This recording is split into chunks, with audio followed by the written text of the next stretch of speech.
An expanding Tifton company is looking to hire 350 workers. Bell Plantation is bringing its production, packaging, and distribution operations together. Its most popular product is powdered peanut butter. It's popular with dieters because it only has 45 calories per serving, as opposed to 200 calories in a serving of regular peanut butter.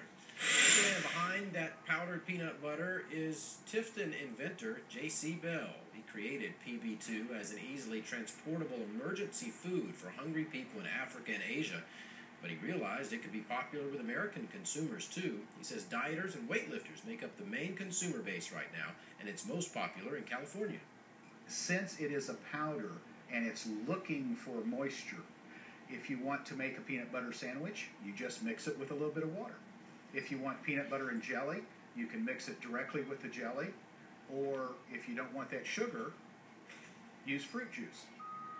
He also developed a PB2 with chocolate and some other products that use it. Bell says he's a distant relative of another inventor, Alexander Graham Bell, who invented the telephone.